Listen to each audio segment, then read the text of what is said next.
Hey everybody, it's Joe with J Blake Photo. I've got another video today. We're going to talk about LumaFusion on the iPad. We're going to be doing some text effects. It's something that I've had requested on a number of my videos, so let's hop in.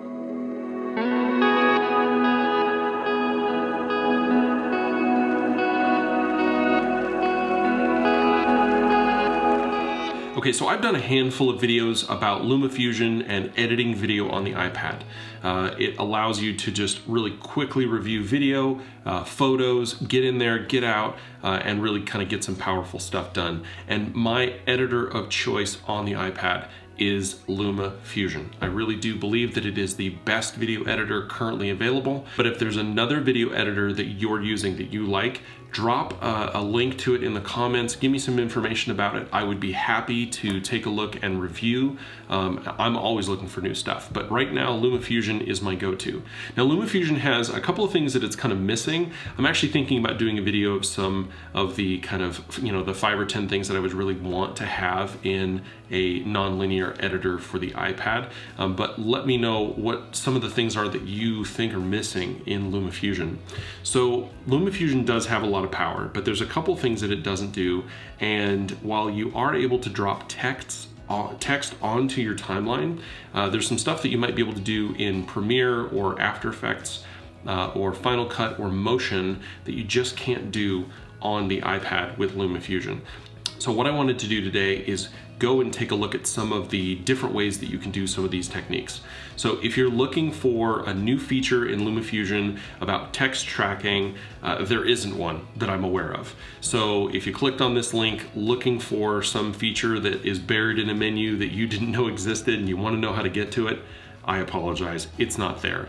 Here's what we're going to be doing. We're going to be doing it the hard way, but I'm going to show you how I do it. It doesn't make it too hard, and I want to show you what kinds of shots will work really well with this kind of effect. And then also I want to show you a little bit of some crop masking for text as well. So if you're looking to do some motion tracking and some cropping on some of your text effects, this is the video for you. So let's go ahead and hop into the iPad. I've got a handful of clips dropped in here. And the first clip that I've got in here is this stingray clip. So I tracked this stingray down on the GoPro when I was at Black Rock Beach in West Maui.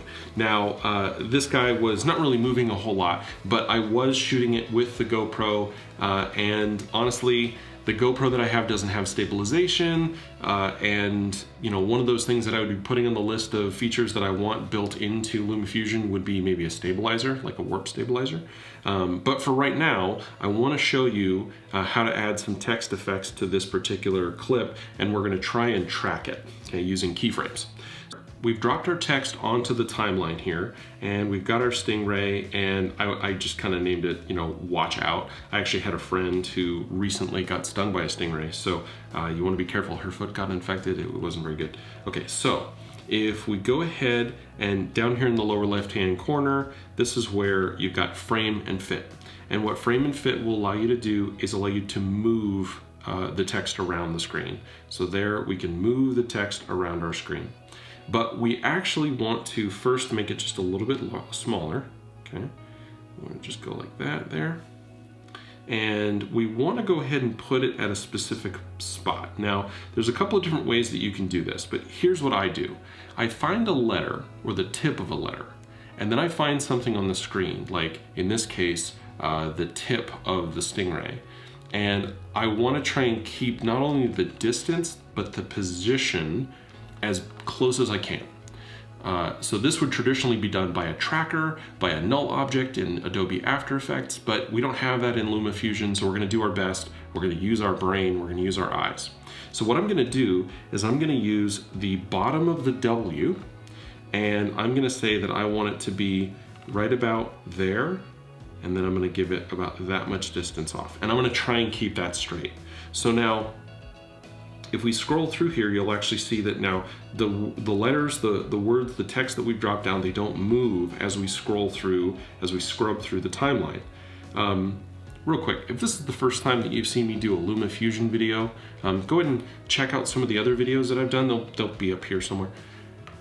take a look at scrubbing, take a look at drag and drop, that sort of stuff. I go over a lot of that in previous videos. So take a look at that first if you haven't seen that before, or if you're not familiar with it. If you are, we'll keep on going. Okay, so I've got that in there. That's about where I want it to be. I'm gonna drag back to 0. So I wanna start at 0 frames, and I'm gonna go ahead and put my item there, and then there's my distance.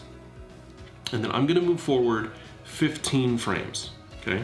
Now I know that that's a lot, but depending on the video that you're using, you can do more or less frames. Because this video isn't really well stabilized, you could technically do this every 2 to 3 frames to really try and keep it straight, because this video is kind of shaky. I could have stabilized this video in Adobe Premiere or in Final Cut and then imported it, but I really kind of wanted to show you what it's going to look like here. So I'm going to go forward 15 frames. So there I am at 15 frames. And now I'm just gonna go ahead and move this just a little bit, and I'm gonna hit size and position, and I'm gonna add a keyframe, okay?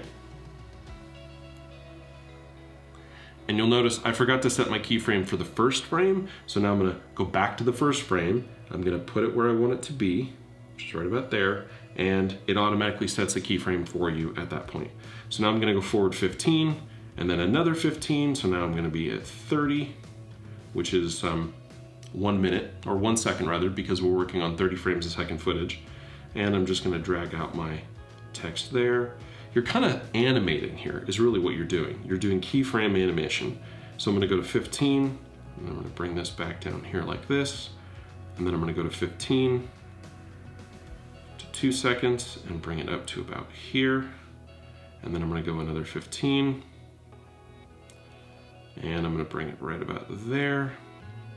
And I'm gonna go another 15, bring it right about there. You'll notice that it continuously drops keyframes for me, which is good.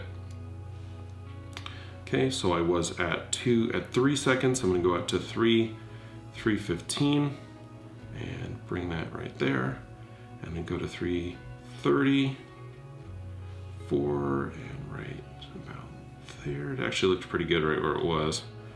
And then we'll go back to 4:15, and another one, and then 4:35, and right about there. We're coming to the end of our clip.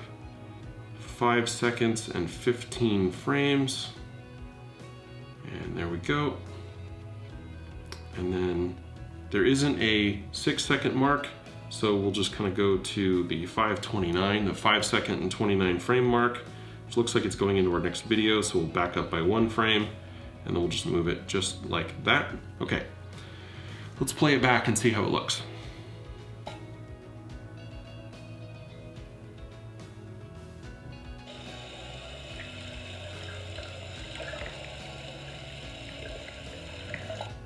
Okay, so you'll notice that it definitely sticks with the stingray and it's relatively in the right position, but you'll actually notice that in between every single set of 15 frames, there are quite a few movements in between there. There was a lot going on, and honestly, the GoPro footage was very difficult to stabilize. So that is probably an example of when you don't want to try and do this using LumaFusion. If you're working on something where you know that there's going to be a lot of camera shake and you're not going to have the opportunity to really track it all that well. But it doesn't mean you can't do it. It just means that you might have to spend a lot of time keyframing. If you have the time and you really want to get it perfect, you can do that. Now, let's move on to our next clip. So the next clip is just some drone footage of me walking in the woods. This is from a hiking video that I did almost a year ago, probably last October, November. I'll link it up here, go and check it out, it's on my channel. That was fun, I had the spark following me through this riverbed. So I want to do the same thing. You'll notice that because this is drone footage, it's actually a lot smoother, right? It's a lot smoother looking down, but it's still, you know, it's still trying to track me. So what we'll do is we'll go ahead and add overlay title, okay? We'll just kind of snap this title over here, and then we'll make it the same length of our clip. There we go. And then we'll double tap it, and let's do something fun. So let's say that it is, I don't think I was lost at this point, but I was really close to being lost. So we're gonna say lost. We don't want emojis. There we go. Okay, and done, and return. Okay, so now we've got some text that we want to overlay. It doesn't matter what the text is. What matters is we want to try and get it linked in. So in this particular case, I've got a couple of spots that I could really kind of link this to. What I'm thinking is I'm going to kind of look at the bottom of my feet. So I almost want to make it look like I'm stepping on this text. So I'm going to put it right about here with kind of the top of that exclamation point on the rear of my left foot. Okay, so we're going to go ahead all the way back to here, and we're going to go into frame and fit, size and position. There's our keyframe. Now let's go ahead and drag our text to where we want it. And now we're going to inch forward. Let's do 10 frames in this case. Okay, and then I'm just going to animate, and we'll go forward 20, and then.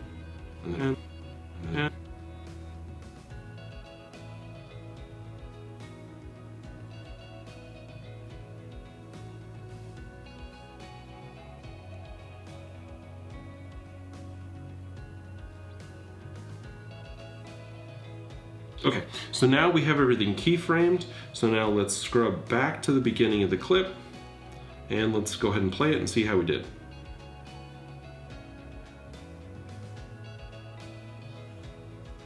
Okay, so that doesn't really smoothly track my motion, but it tracked the motion of my foot. I could pick a different position, maybe the top of my hat, or maybe a part on my backpack, or something else that maybe wasn't moving. You know, my feet were moving back and forth, so it's a little back and forth on the text, but that's okay. So you'll notice that with the smoother footage and then increasing the number of keyframes or reducing the number of frames between keyframes, we were able to make something that looked a little more like it was actually motion tracking, okay? So it was an easier clip and we did a little bit more to it.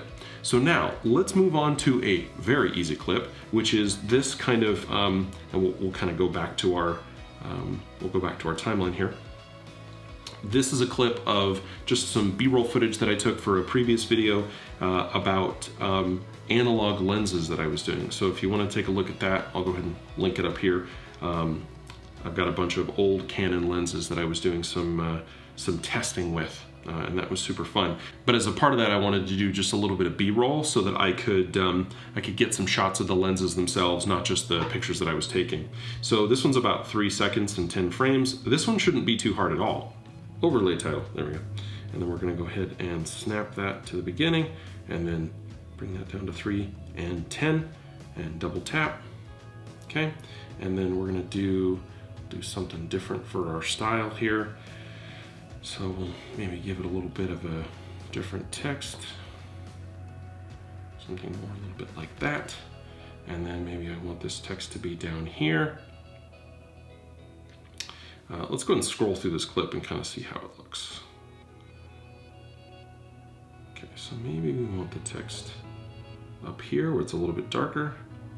And I can kind of track and we'll kind of see how that goes. Okay, so we'll go back to the beginning of the clip and the text.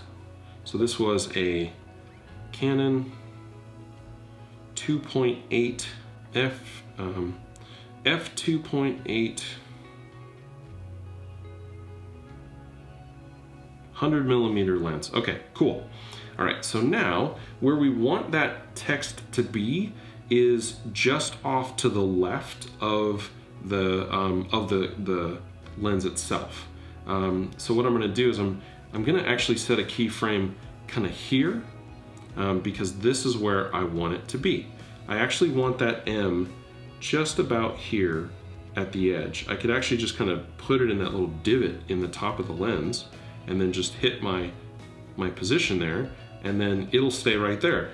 But when I go to the beginning of the clip, I can add another keyframe once I drop that M to where I want it.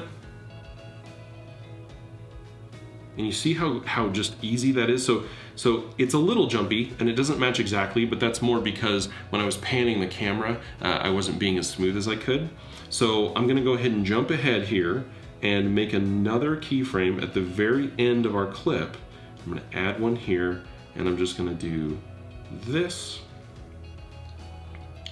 And so what we've kind of done here is we've tracked the lens and you can see where it gets a little out of ways, right about here. So what I'll do is I'll just drop another frame between these two keyframes just to make sure that it stays right about where it needs to be. I'm just gonna watch it there. And that doesn't look too bad at all. Got real jumpy right about there, didn't it? And you can just always add keyframes as you go. You don't have to do it every 10 or 15. Move over here. Keep making sure that it's where we want it to be. Okay. We go back to the beginning and we hit play.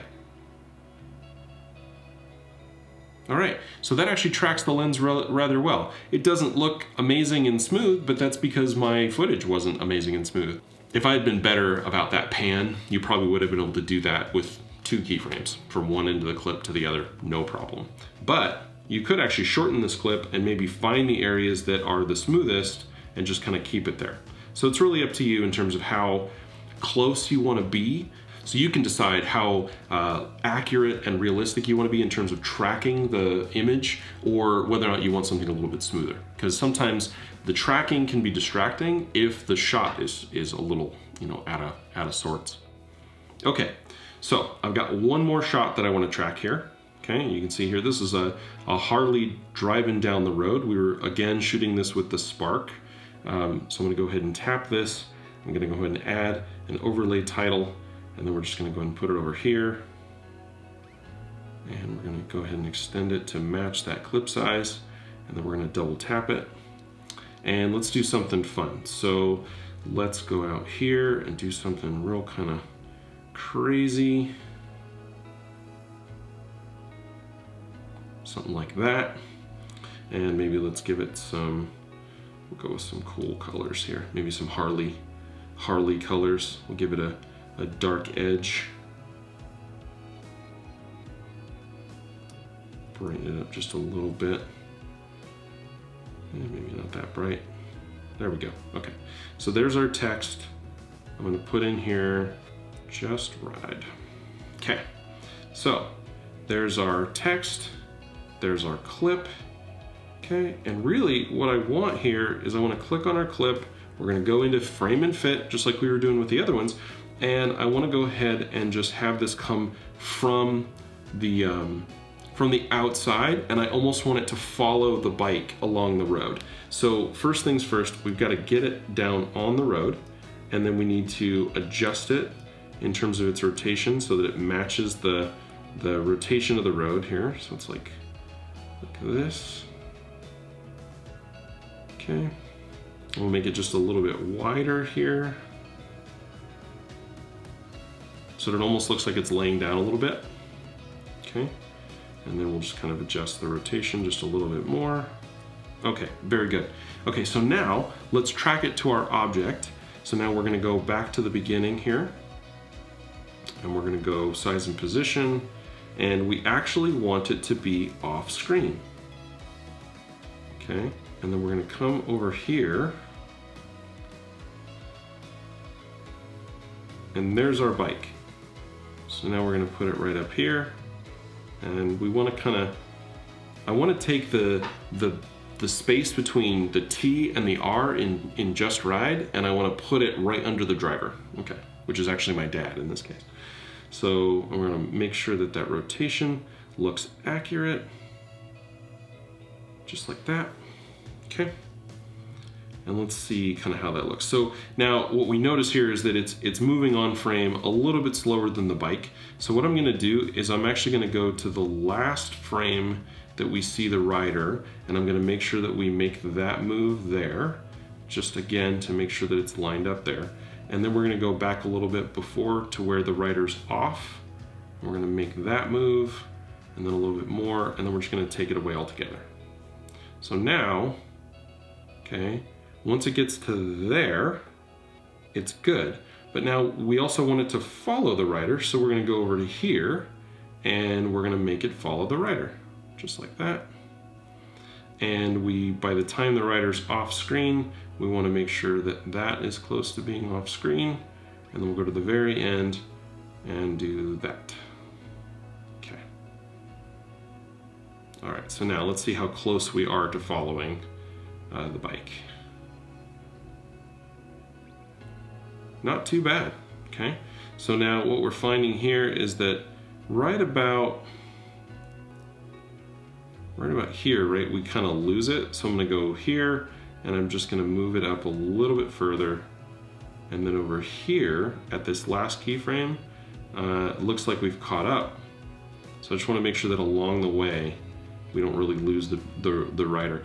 Now remember, the more keyframes you put in here, the more you're gonna see the text move around. So I'm trying to do this with the least number of keyframes as possible. So now we go back to the beginning and we hit play.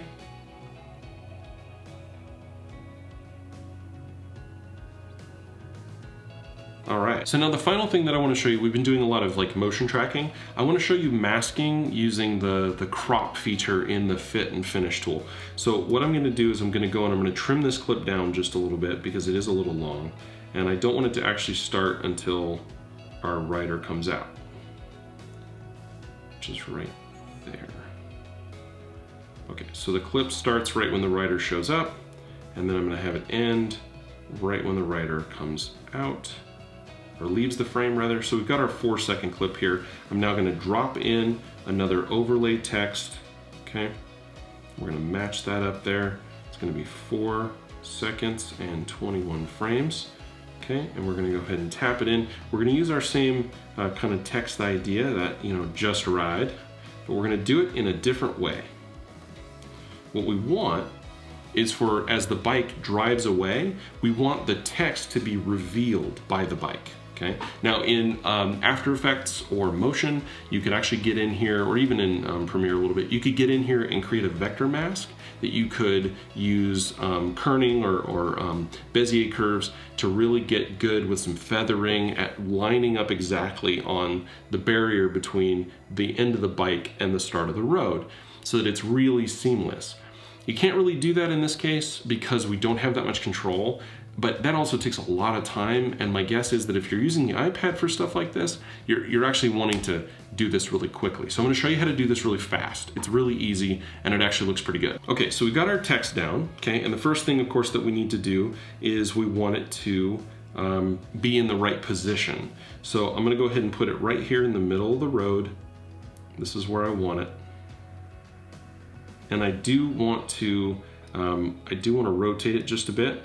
So really, before we make any changes to the text in terms of its position or any of the masking stuff, we want to make sure that where you start it is where you want it. Okay. All right. So that's step 1. Step 2 is cropping. So we're going to go all the way back down to the first frame, and I want this to be completely cropped. So I'm going to take this handle here on the left, and I'm going to drag it all the way out. I'm going to drag it to right there. And then what I'm going to do is I'm going to scroll forward in our clip until the bike is right about where the text was. And I'm going to create a keyframe. And so right there is where the bike meets our crop line. Right about there. Okay. And now I'm actually just going to inch forward just a few frames, and I'm going to expose our crop. A couple more frames. And a couple more frames. Just like that.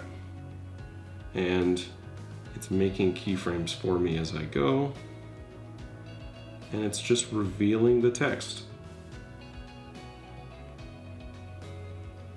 And then there we go. Okay, so now if we scroll back, you can actually see how the text disappears behind the bike. So now you can clean that up a little bit, and again, with any of the other footage, you could actually go in and you could edit that on a per frame basis. But that's the basics of how you get that started. So Just remember, if you're wanting to do text effects in LumaFusion, you want to start with smooth footage. That's going to be the most important thing. So if you want to stabilize it first and then throw it into LumaFusion, that would be better.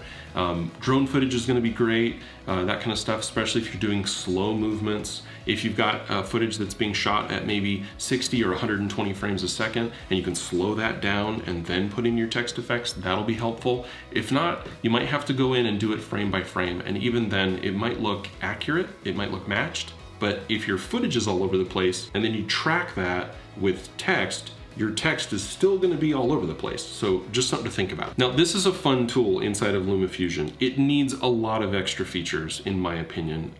There's a lot of things I think that they could add to this tool to make it better. But here are just some cool ideas, some quick thoughts on keyframing text, on doing animation, and doing masking and cropping to give you some cool text ideas for your intros, your outros. Let me know what you are doing with LumaFusion. I'd love to see some examples. And if you like videos like this, go ahead and hit the subscribe button, hit the like button. I'm doing more and more videos like this with LumaFusion. If this is the stuff that you're interested in, go ahead and hit the bell and you'll see when I send out new videos. And like I said, leave me a comment on the stuff that you're doing, and I look forward to seeing you in the next video.